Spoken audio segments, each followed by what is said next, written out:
We're here to talk about the report of the expert panel on sustainable finance, and we could have no better person to do that than one of the expert panel members, Andy Chisholm, who I will introduce in a second. Me, who you will not hear from again, I'm Stuart Elgee. I'm professor of law and economics at the University of Ottawa, also the chair of the Smart Prosperity Institute, which is a research institute and think tank that works nationally and internationally to try to promote clean growth and innovation. We were thrilled when the government appointed this panel. We were one of the many organizations encouraging them to do so, and then feeding into the panel's work as it put its thoughts together. So we're also thrilled to be doing this today and to be joined by a number of other organizations co-hosting, who I will list at the end so we can get on with the show. But thank you all for promoting this with us. Just one very quick plug is for Smart Prosperity. It just happens that today we are also putting out a report called Growing Clean: Investment Flows in a Low Carbon Technology to 2030. So click on our website if you're interested. It's got original research and modeling looking at the size of the low carbon opportunity in Canada. And I'll give you a sneak preview that it's $184 billion between 2020 and 2030. So with that little ad aside, let me introduce the star of the show, Andy Chisholm. I've known Andy since our high school days when he beat me out for starting goalie on the hockey team. I've forgiven him and blamed it because he was older than me, but he was actually just better. I've followed his career with interest since then. He went on to have senior roles with Goldman Sachs, heading up its London, New York offices, global senior strategy officer for the firm. In his retirement, he is a member of the board of directors of RBC and a number of other organizations and a panel member, so he's not doing very well at retirement. And it's lucky for us because he put a good chunk of his last year into working on how do we accelerate clean finance for a low carbon economy in Canada. So without further ado, let me turn it over to Andy to start the show. Thanks, Stuart. Appreciate the introduction. Just to clarify, so some of my former colleagues don't get upset, I wasn't head of the New York or London office, but at Goldman, but I was head of the financial institutions group for about a decade, so that gave me some insight into the financial sector. But when you said there's no better person, I'll immediately take issue with that. As you know, I've been working with three colleagues: Tiff Macklem, former deputy to Mark Carney at the Bank of Canada; Barb Zvan, who is CIO at Teachers; and Kim Tomasin, who is head of legal at the KES. And we very early divided up responsibilities. Tiff, having been deputy governor, his role was governor. It was very clear Barb and Kim were the expert in the expert panel, and I'm just like the member, if you will. So there you go. But in any case, I think you'll be self-selecting if you're part of this webinar. I don't know anyone else got the patience for an hour on this right now, although that's part of the issue. So I won't bore you with a lot of the background. You're aware of our original formation. You're aware that we put out an interim report in October and what that interim report more or less had to do, which talked about the conditions that were present, as well as some of the issues, including barriers and opportunities. And you'd be aware of the consultation that we did before and after that, leading to our final report, which just came out, with 15 major recommendations and a number of sub-recommendations that went below that.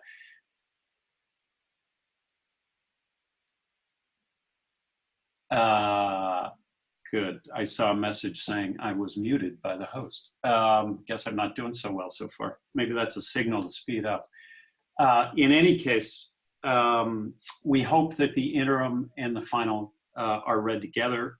We didn't repeat a lot of stuff that was in the interim. So in this context, the final report, the title is Mobilizing Finance for Sustainable Growth. You'll notice that in that it doesn't have the word environment per se in that, but what it is trying to do is connect the dots between Canada's climate objectives, our economic ambitions, and our investment imperatives. And clearly climate change is a big issue. Carbon's at the heart of that. The Canadian economy is full of carbon. The investments that we all make are full of carbon as a result. And the world is saying it wants less carbon and becoming increasingly determined in that context. So we've got a major issue, a major economic issue, as well as a major environmental issue. And in this context, it's clear the government is not going to solve climate change, and it's not for them to solve climate change. Finance is not going to solve climate change, but it's up to the government, in our view, to help create the conditions for the real economy to solve climate change. And finance has a very significant role in enabling the real economy in order to achieve those aims. And in that context, we believe it's got a huge opportunity and a very significant responsibility to be proactive as opposed to reactive, and to see its role as a strategic enabler for the economy. And given my previous comments, it's clear our economy needs to smoothly transition to a lower carbon future that can become sustainable and make the country successful. So in that context, we pursued a number of key overarching themes before, and I'll go through some of those before getting to the recommendations themselves. First, our environmental and economic aspirations need to be one and the same. Ultimately, they're indivisible. Right now, arguably in the short term, they're divisible, and that's part of the issue. They need to become indivisible. Second theme, we have a lot of catching up to do in Canada. I think we're very proud of a lot of things we are doing, but I think we have a lot of catching up to do at the same time. Other jurisdictions have come to understand these issues faster and better than we have. Yet we believe strongly that Canada can be among the leaders in this global transition and a trusted source of solutions and product and expertise and financing. Third theme, if we want to realize our goals, it's very clear that sustainable finance needs to go mainstream.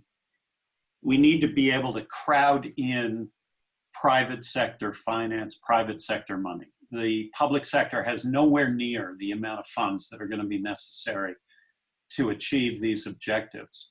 The private sector has to be fully engaged, and the public sector needs to come together with a psychology and structures that bring the private sector into that opportunity set and to crowd in private finance. In order to do that on the scale that's necessary, it has to be mainstream in the context of how the finance sector thinks about this. As a result, we like to say sustainable finance, which feels like it's an experiment or a hybrid or somewhere on the periphery, sustainable finance needs to become simply finance, and it needs to do that fast. A couple other overarching themes. We tried to address what is most relevant to Canada. Obviously, there's a number of issues, but we tried to make it relevant to our economy, our realities, our emissions profile, and address some of that. Innovation clearly is at the heart of this, and we have to create the conditions for innovation to succeed. Finally, I'd say as an overarching theme, we view this as a systems issue. So feeding on the previous comment, coming with one solution or one recommendation, but not a whole slew of others, is not going to get us that far. The system as a whole needs to transform, and that's going to take a number of interconnected aspects. It's very difficult right now for an individual actor to act within something as large and interrelated as the financial system is. So this is a system issue, but in addressing that systems issue, we try to be very realistic and rational about what are the corporate motivations and what are the drivers to corporate mentality. And in that context, effectively, the corporations will do what they must do, adhere to regulations and live up to those standards. They'll do what they want to do, make money, find competitive advantage, and they'll do what they believe they should do. And social license and how a set of expectations are placed on them is also extremely relevant. And so you'll see within our recommendations, we're trying to play to all three of those motivations. So let me get to the structure of the report quickly. We, as mentioned, have 15 recommendations. They're broken more or less into 3 pillars, trying to make it a little more coherent, a little more readable. The first pillar focuses on opportunity and addresses the need to shift the conversation from burden and cost to opportunity and investment, which we believe are not just trite words. We genuinely believe these things to be true.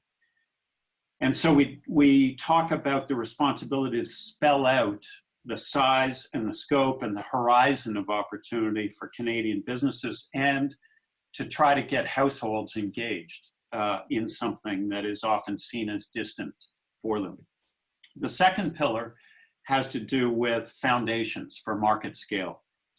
And when I mentioned before, conditions need to be present for the private sector to act, this is where we try to get at some of those conditions and these foundational elements which we believe are necessary to grow and scale the market for sustainable finance. The third pillar has to do with financial products and techniques and types of securities that can be utilized in order to drive them towards a number of specific investment opportunities, and ones that are going to be relevant to our economy and relevant to the solution for our emissions and our carbon issues. And so we talk about a number of those in different ways, including both the financial instruments and how they ought to be deployed and where they ought to be directed towards to the extent that that's possible. So let me get to each one of these pillars quickly. The first, and then in the Q&A, we can dive into any ones of these in more detail. The first pillar, opportunity, we had 3 recommendations. The first was conscious that there is a pan-Canadian framework that was agreed by just about all the major participants at a federal and provincial territorial level, and has been in place, which talks about a number of high-level objectives and targets and actions. We are saying, let's take that pan-Canadian framework, and instead of completely rewriting it, to extend it. It's currently focused on a 2030 horizon, yet it's clear that it needs some level of extension, even if that is in a scenario context, to 2050, where a number of jurisdictions are starting to become committed to a zero emissions outcome by 2050. So we need to extend that. We then need to make clear the opportunity embedded in that and make it more specific. And therefore, targets, scenarios, and accompanying capital plans are going to be required. And then we need to make sure, go back and make sure that policy and regulations are aligned with those objectives and targets and scenarios and capital requirements. A second recommendation is to try to bring ordinary Canadian savers towards savings and investment decisions that are more aligned with an ESG consideration, and in particular climate change, but ESG more broadly. And so therefore, we recommended creating extra room in the RRSP program for accredited investments. Obviously, there's an accreditation process that would need to take place to avoid greenwashing. And not only to create room, but to create a notion of super tax deductibility for those contributions. And then once that was up and running, to apply the same sort of principles to defined contribution pension plans, and to try to encourage default alternatives within those plans. This, we believe, would get individual savers attached to the opportunities and change the conversation a bit, but also to get the ecosystem of advisors and people that those savers rely on for their advice to get in the game and to understand this better. And then finally, third recommendation, how do we carry all the 15 recommendations forward to have a body that is private sector and public sector as a means to follow up, to make it real and relevant for the private sector, and to get the right people connected with the right issues in order to advance these topics. So let me switch to pillar 2, which is foundations for market scale. And there were 5 recommendations there. They're focused on data, disclosure, fiduciary duty, building an ecosystem of competence and capabilities, and then putting climate change risk into the notion of regulation and supervision of institutions. And I'll talk about that a little bit. On the data, our notion is to try to encourage the creation of a real world-beating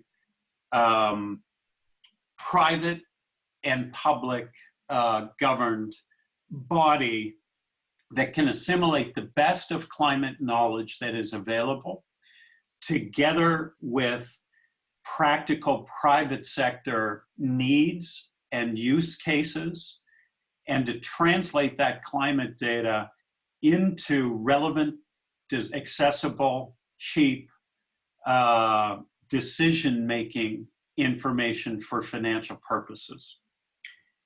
On disclosure, we believe that disclosure is foundational. We believe the TCFD framework is something that is worth getting behind. We have suggested a phased program. Phasing has to do both with regard to what types of activities over what time frame. It also has to do with bigger companies versus smaller companies, and giving smaller companies more time and the benefit of the bigger companies breaking the ground, bigger companies having more resource. You'll notice that we try to get at the issues of governance and strategy early. They can be a bit more qualitative. And then the issues of metrics and standards and risk assessment accompanied by those metrics and scenarios later on, giving enough time for people and the ecosystem to adjust. We do believe that this is foundational and important. And we suggest it in a comply or explain manner. In other words, you must comply, or you must explain why it is not relevant for you to comply.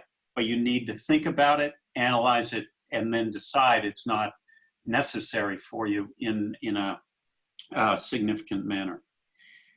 The fiduciary duty, we think there is clarification. We believe from legal experts that there actually is a reasonable legal basis for fiduciaries to be considering climate-aware strategies in their investment decisions, their board decisions, and they should be doing that according to existing case law. Having said that, there's a lot of confusion out there, and we are suggesting ways in which that confusion be eliminated and clarified.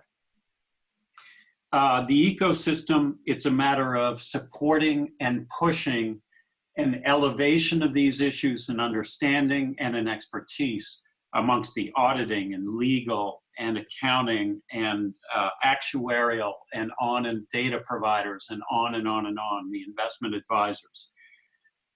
And then regulatory and supervision. We're pleased that the Bank of Canada has already included the notion of climate change into their annual risk assessment process. We're pleased they joined the body of international central banks. We think a lot will come out of that. We make some suggestions from there. We think that financial supervisors as a regular basis should be determining the manner to clarify their expectations for the financial institutions that they supervise and to begin to bring these topics into their regular conversations with those institutions. We think there is some element of risk weightings that are relevant to banks, insurance companies, other investors that are worth revisiting in certain cases, not to relax prudence, but to figure out whether we have the risk weightings appropriately measured. And then we talk about agile innovation and regulations that will allow innovation to work in a streamlined manner and be effective. So now we're on to pillar 3, the types of financial instruments that and techniques that we think are important and where it should go to. So within the former, we talk about the notion of fixed income, the largest, deepest source of financing. Obviously, we're aware of green bonds, still relatively illiquid market, relatively small market. We are not taking full advantage of that. But beyond that, there are definitions that are being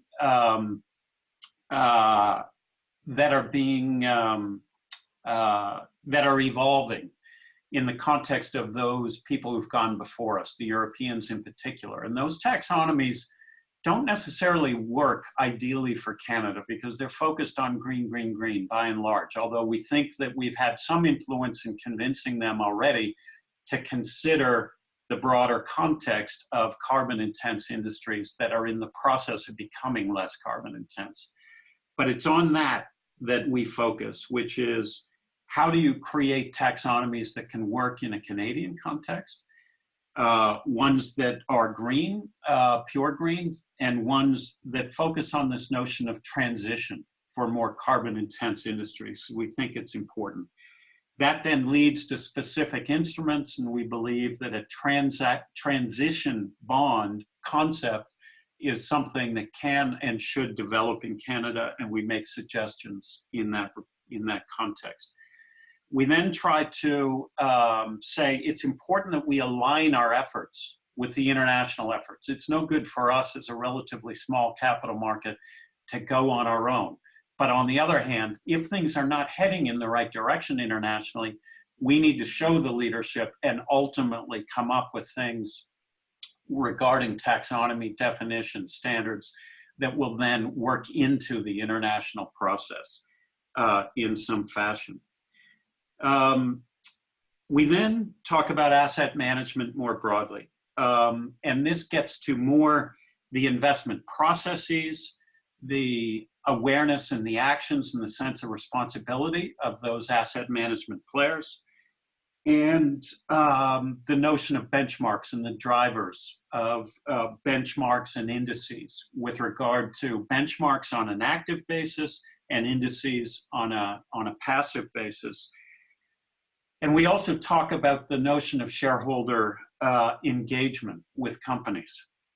So in that context, we make a number of suggestions so that asset management companies will no longer be able to just ignore these issues or to lightly touch on them. We are trying to create conditions where they must consider them, they must be aware, they must gain expertise, and that they must look after their clients' interests in that context.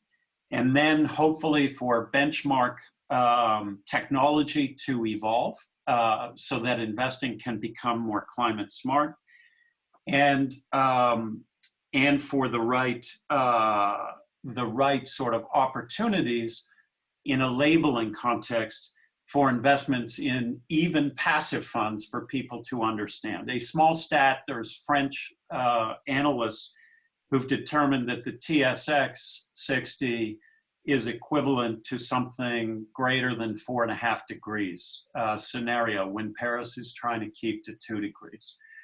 So people need to know what they're investing in, and we believe that's all important because it is those flows of stocks and bonds that are going to drive corporate behavior And we think the asset management has a big role to play. So then where must it get to? We focus on the notion of clean tech. We focus on the notion of oil and gas and the resource sector more broadly. We focus on retrofit. We focus on and the built environment.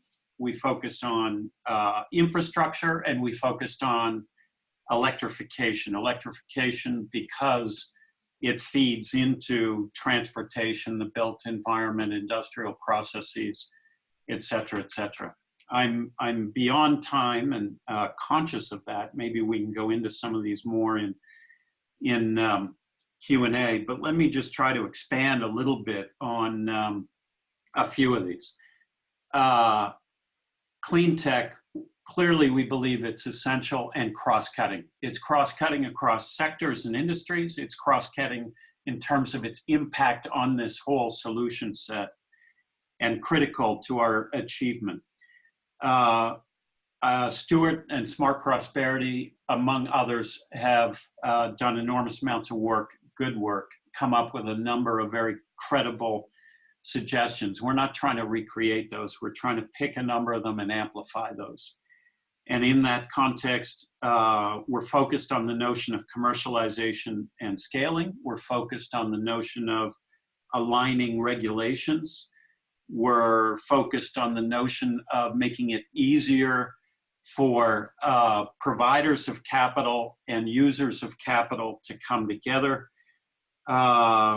We're focused on the issue of how do the existing public sector providers of government capital go about their activities and reviewing risk mandates to make sure that they're most impactful for what we need to achieve. And we're very focused on the notion of where blended finance is necessary. In other words, some government enhancement in order for the normal investment, private sector investment processes to work. And there are a number of specific suggestions in there. Oil and gas is obviously one of the very central and hot button topics. Some people might have seen an op-ed that we wrote in the Globe a couple days ago. Clearly, it's critical for the economy. The current energy system is not something that we can change overnight. It's integrated into how we live and how we operate and how businesses go about their business. But clearly, it's under tremendous pressure. Capital flight, in particular, international capital flight, is extremely worrying. And we believe that the way out of the woods is to have a very clear and determined vision and commitment towards being the most socially aware and responsible, the most environmentally sensitive, and the most the lowest cost producer of these resources over time, with innovation at the heart of creating that constant evolution and the constant drive for the combination of lower cost, lower emissions, lower methane. Yet we believe and we're confident that the sector has done a lot, it can do a lot, it knows a lot, it is a leader in a lot of this innovation. And we should get behind that and double down and get the whole industry to double down on this.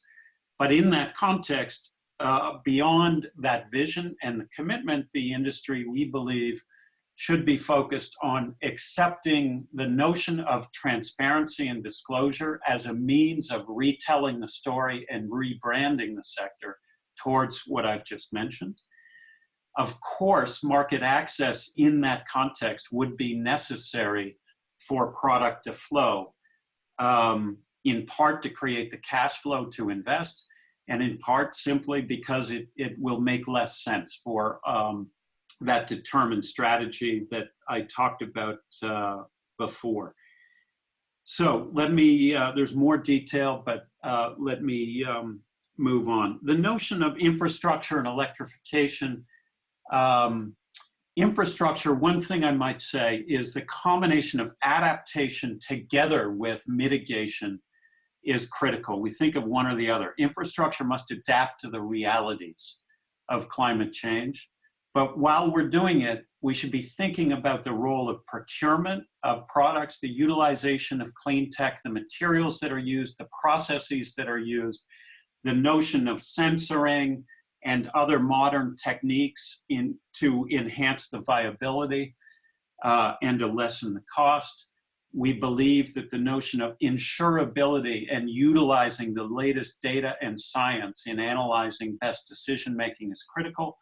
And an overarching concept, we must find ways to bring third-party capital into these infrastructure investment decisions.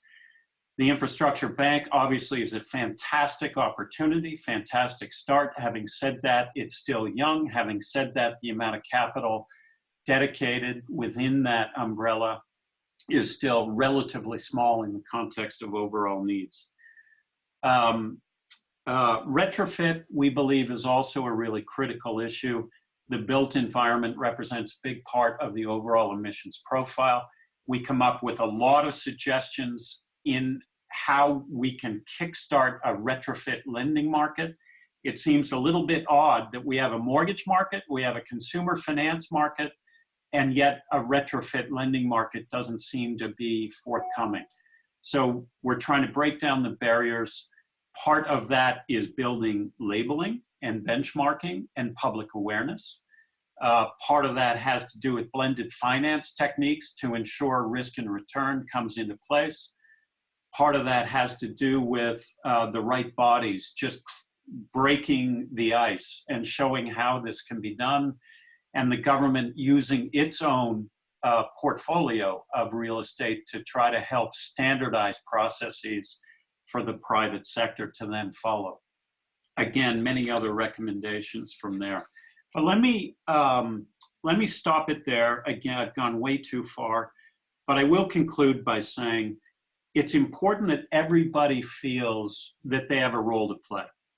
It's important that people don't wait for the government to tell them what to do and to wait for permission, because it'll take way too long. Most of us know more or less, and collectively we know what we need to do. We have to get moving. We have to start acting. We need to create the conditions for the unexpected to occur. We can make huge headway with existing technology, existing techniques, with existing plans. But then if we start doing that, we will also create the conditions for the unexpected to occur. Think of all the unexpected that has driven economies over the last 20 years. We can do that in this context if we create the right conditions. So let me leave it there. Sorry for going on so long. Let's get to Q&A. Andy, thank you very much. It's a remarkably comprehensive report. What I think I'll do is I'll buy you about 1 minute just to read some of the questions so you can start thinking about how you'll respond to them, and just say a couple of quick things to follow up on that. First of all, I love everything in the report. I think in particular, the call for an overarching Pan-Canadian Framework 2.0 that weaves it all together is a vital contribution to the conversation. If you were in any business, unless you've got, you know where you want to get to and you got a strategy for getting there, you're not going to get there. And I think as a country, we actually have to have that kind of an economic roadmap if we're going to make strategic choices, and they're going to be informed ones. I think noting it has to be sector by sector is really important because the opportunities differ by sector. I love your vision that we should try to be environmental performance leaders in all sectors, including energy, that we shouldn't target some sectors are inherently good or bad. The path for Canada is to be a leader in all parts of the economy. You look like you're about ready to respond. So if I've bought you enough time, I'll let you go. Yeah, and I will pick up on that last comment a little bit as well, which is we did expand on oil and gas, but we tried to make clear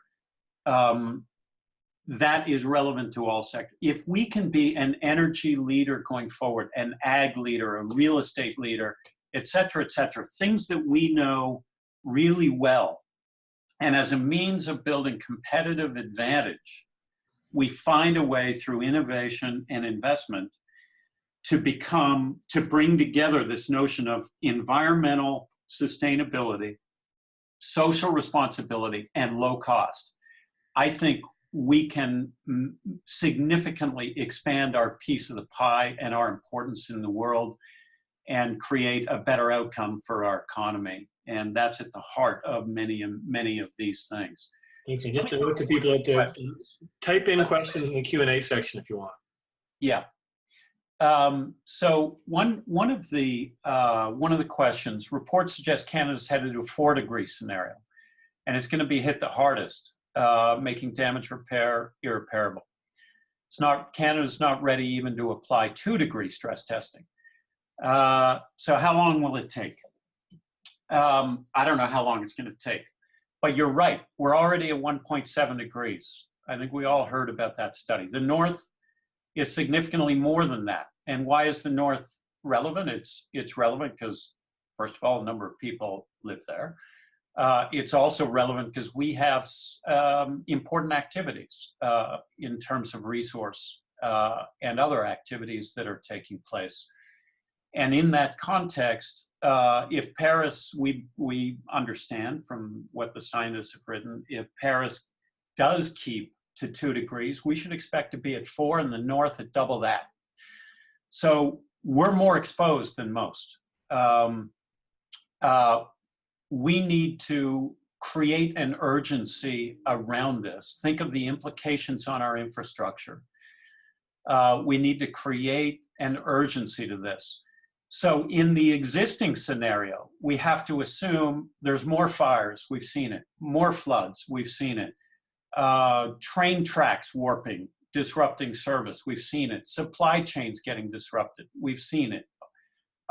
We need to assume that hospitals are not going to be able to deal with the high intensity heat days. So we've got some big issues already if we just stay where we are, let alone this continued progression. So there is a deep urgency to this. I have no idea how long it will take, but that's at the heart of our saying, let's get to these underlying foundational structural elements which have to do with regulation, oversight, and building climate-aware policies into that regulatory and oversight structure. It comes to the asset management industry building these considerations in. It comes to infrastructure fundamentally building these concepts and the available science into those decisions. And it will require a lot of data and analysis. And this is why scenario analysis is also important. I don't think any of us are smart enough to know exactly what this is going to mean. But I think we can create scenarios that can tell us what will be most important to be prepared for and to find ways to mitigate those risks, both from a financial and valuation and investment perspective, as well as from a physical perspective, infrastructure, our hospitals, our transportation, etc. So I'll leave that there. Should I go on to let me just go on to another one. Yep. You mentioned the Bank of Canada taking climate change. It sort of follows a little bit from what we talked about. Bank of Canada taking climate change into account in its risk assessments. Ratings agencies also incorporating that into the way that they think of climate change and their ratings with regard to corporate strategies. Increasing the cost of debt could be a powerful motivator. That in part is also getting at the notion of risk weightings and so on. We're not out to make it. We're not out to make it to be less focused on prudence and to be less focused on the underlying principles that have stood us in such great stead and caused our financial sector to be resilient to date. But what we're saying is a number of those calculations and assessments that underlie risk assessments and underlie asset surcharges and underlie limits on types of investment. Some of those may be outdated. They may be outdated because they do not properly incorporate risk of certain existing processes, or because they overestimate the risk of certain things that inhibit their uptake. An example might be, quote unquote, a green mortgage, i.e. a mortgage for a house that is more energy efficient, more resilient to flood and so on and so forth, that will be fundamentally less risky. We're saying if it's fundamentally less risky, let's call it less risky. Let's measure it, determine if it is, and call it less risky. And if there are other things that have new risks that we didn't understand previously that are related to this topic, let's consider whether we need to make sure that we're using the same prudence and the same standards we always have to protect against risk in an appropriate way. Let's get to another one. Recent poll says Canadians do care about climate change, but many don't want to pay for it. If you apply to the business community, companies wouldn't want to pay to fight climate change. What are thoughts on that? Again, I go back to those motivations of the private sector that I've simplistically labeled as what they must do, what they want to do, and what they should do. And I think by keeping those in mind, sometimes regulation's required. And sometimes we need to make the right investments sufficiently rewarding to balance the risk and reward of that investment according to market norms and expectations. And the government can play a role in some of those. And sometimes it's a matter of just clarifying expectations. And this is where, frankly, Canadians, as you express it, can take a view of how important is this to them. And if the financial institutions hear them loud and clear saying this is really important, and we understand that you're in the middle of this economy and the middle of these flows, we hope that you're going to undertake that responsibility in a manner that we feel good about with regard to our role as supporters or consumers of your institution. And I think on all those manners, I do believe the private sector, if they understand these issues well and they realize the scale of opportunity available to them, and they realize that there are some new risks that perhaps they haven't fully considered, I think they will act. And I'm confident that Canada can come out of this period of time, this period of change, in a significantly stronger position than what it is right now.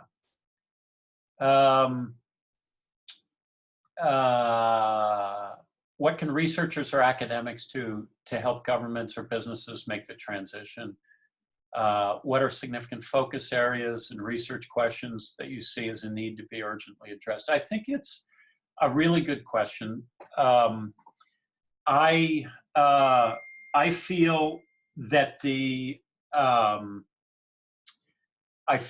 academic community and the broader research community has a very significant role to play. So many of these issues are becoming, unfortunately, politicized, polarized, not well understood, yet broadly talked about. And I think it's important that our judgments and our decisions and our plans are rooted in unbiased, objective thought and analysis and data. And I think that notion of objectivity is at the heart of fundamental research and at the heart of the academic approach. Sadly, I do not yet see our universities as a whole or our business schools sufficiently centralizing and prioritizing these issues on a cross-cutting collaborative basis. Cross-cutting collaborative meaning among faculties, among universities, between the researchers, academics, and the private sector to ensure that the right issues are focused on and right solutions are found, et cetera, et cetera. So what can people do in academia and research? Number one, I think we need to centralize these issues in our priority set. We need to think about how can we collaborate. Academia as an example. If we want to really have impact with these issues, it may be insufficient to come up with an interesting thing to study that is in a peer-reviewed journal that gets some attention amongst other academics, but is not addressing core foundational business-oriented solutions or a solution, something that will advance the overall discussion. We need to be able to step out of some of these normal constricting behavioral practices that have been rewarded for a long time and figure out how we can also make this real and urgent and make it relevant to the notion of a transition for an economy and the integration of environment and economic considerations in this context. We also, and that goes to all these issues. There's issues around fiduciary duty for a business school. There's issues around disclosure for a business school. There's issues around valuation for a business school. There's issue around capital weightings and prudence in this context for a business school. There's issue around business strategy. There's issues around transition. All these things are fertile ground and ones where I believe academics and research can make a big name for themselves. We also mentioned as the first and central objective within this pillar of foundational elements, the notion of a data hub. Data hub, not data for its own sake. We have lots of data, but how do you zipper together the relevant data? How do you extract the most impactful data? How do you build it into relevant scenarios for the financial sector? How do you build it into financial decision-making? How do you make it relevant to specific use cases?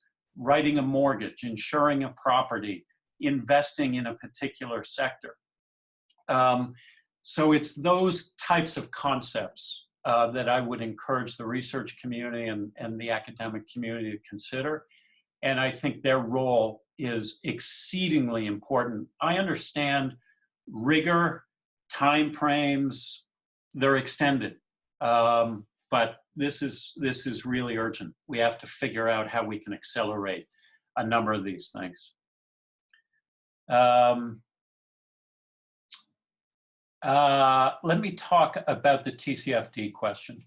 What were the specific reasons for landing on the 22-24 timeline for implementation? 3 years for phase one, which is mostly qualitative, seems a long time, given Canada already lagging. Great question. I agree with you. Part of, the panel was channeling what we heard from many consultations, and it's very clear that the investment community is deeply dissatisfied with the current state of disclosure. And yet, there are very legitimate concerns with regard to the adoption of disclosure and the TCFD framework and so on that were expressed. And so we tried to be sensitive to the concerns that were addressed, create a structure that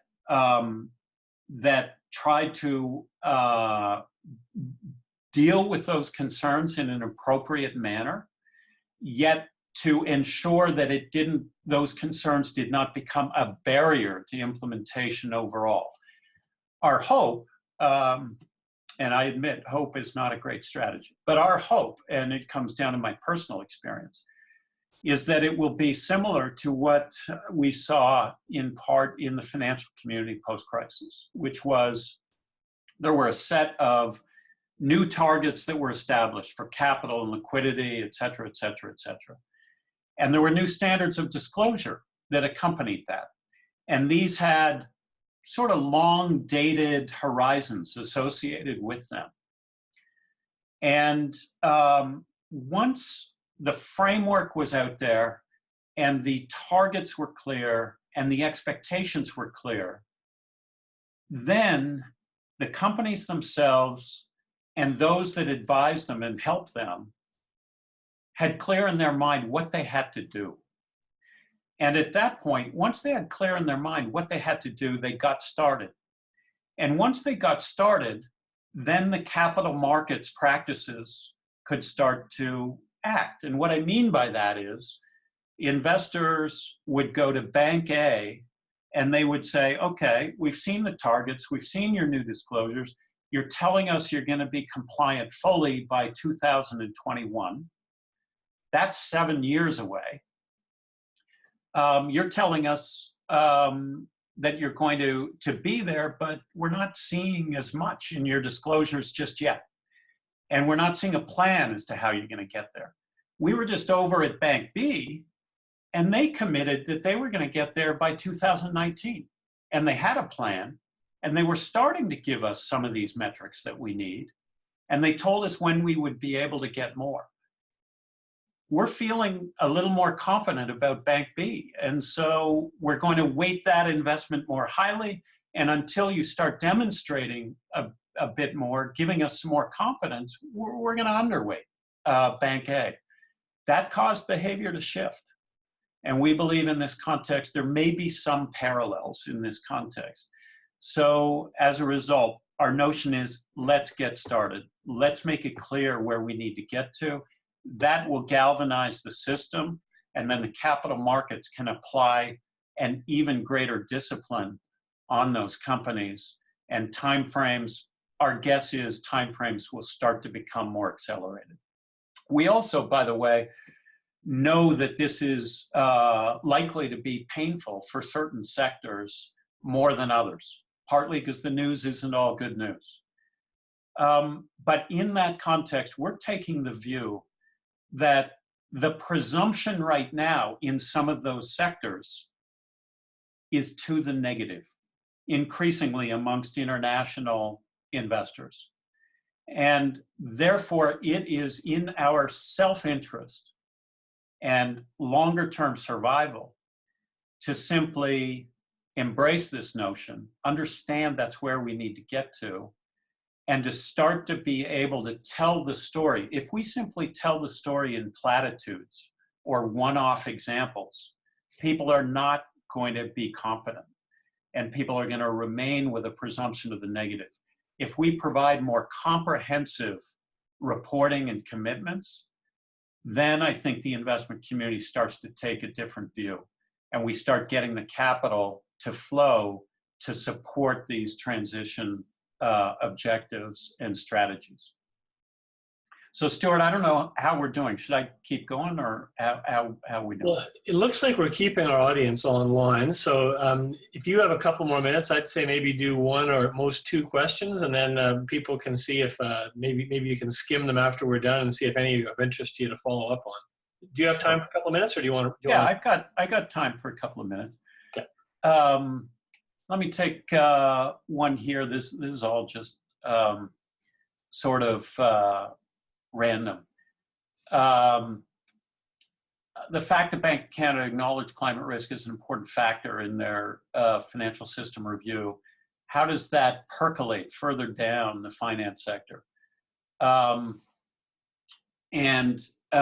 is that, in effect, is that signaling sufficient for the finance sector to become more proactive? I would say, I think most enlightened institutions that have noticed that kind of signaling, even absent anything else, that have noticed that signaling are going to say, that seems like a significant move. That seems like they're getting very focused. They're making very clear, the same way that parallel bodies in the UK and in France and in many other jurisdictions have.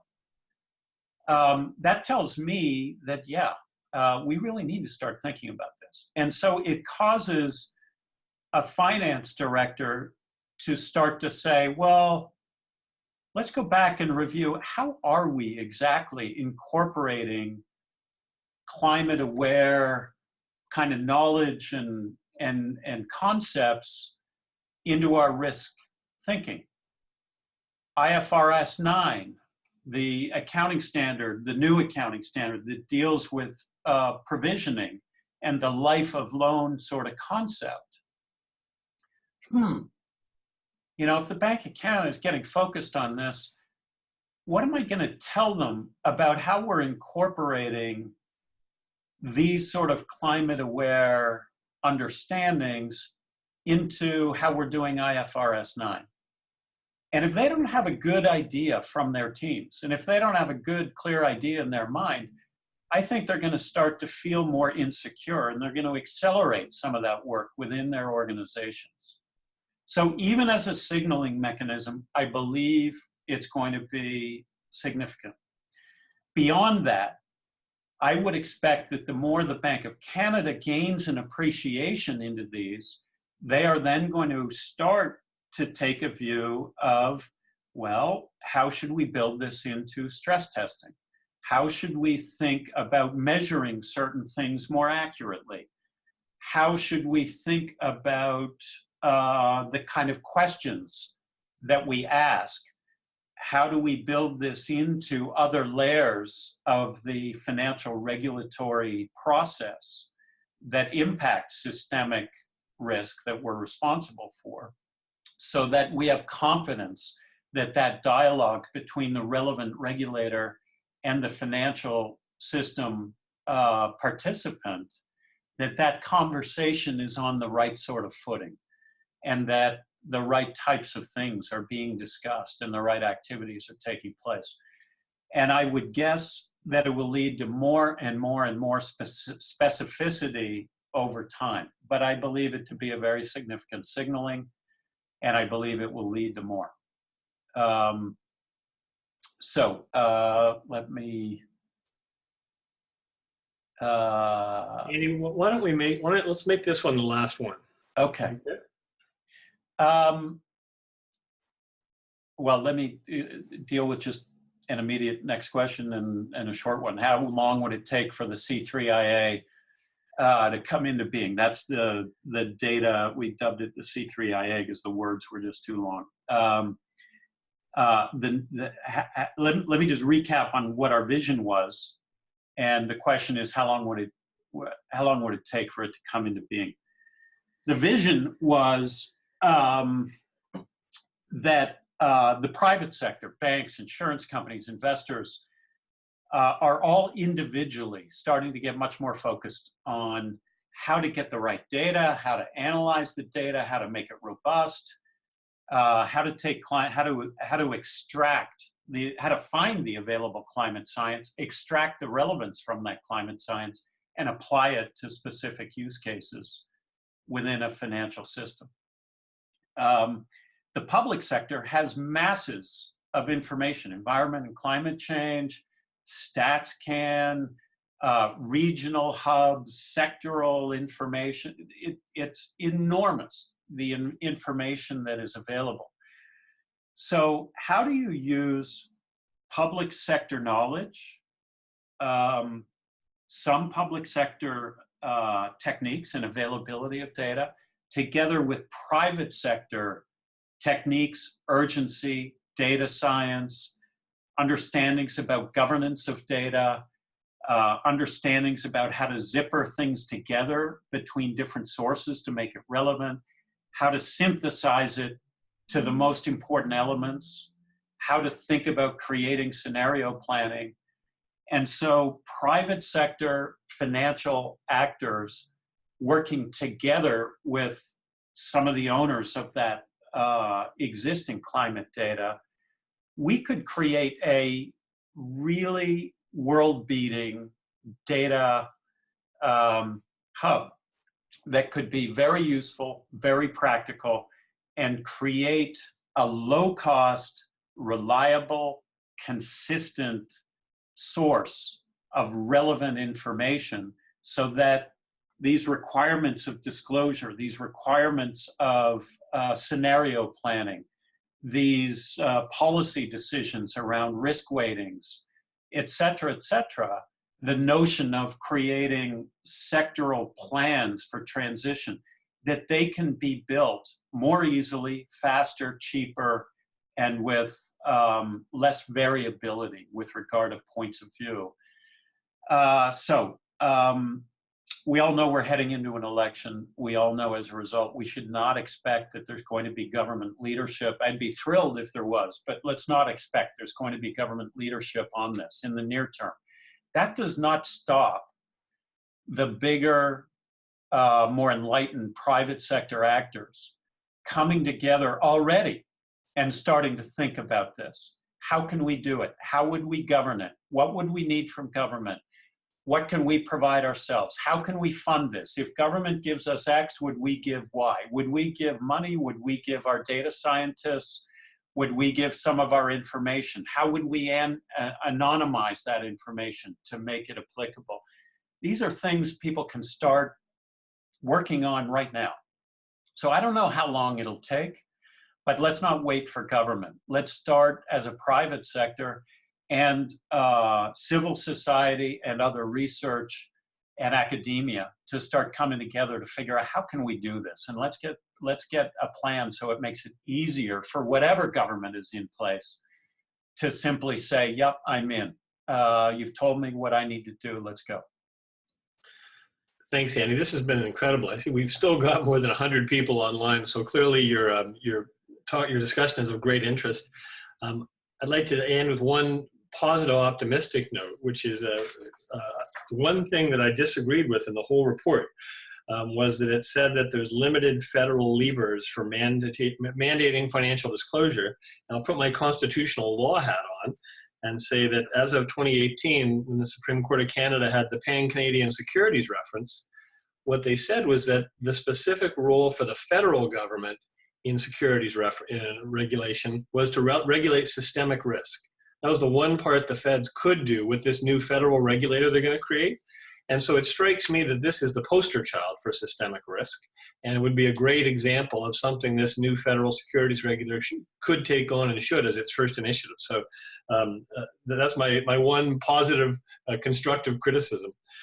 This has been a great report. Thank you so much for spending the time. I want to thank the people who co-hosted this with us and helped us promote it. Corporate Knights, Cycle Capital, Ivy Foundation, Responsible Investment Association, Mercer, Mars, not the planet, the McConnell Foundation, and Toronto Finance International, all organizations working actively on this issue. So thank you all. Most of all, thanks, Andy, for your time and all your work on this, which we hugely appreciate, and to all of you for taking some time to join us today. I see there's still over 20 questions out there, so maybe you can answer them among each other, or Andy might get his interest in one or two of them if you're lucky. And Stuart, thanks. Let's remember everybody's got a role. Let's not wait for government to tell us what to do. Let's take whatever from this report that is relevant to us individually and figure out how can we play into this and what actions are we going to take from here.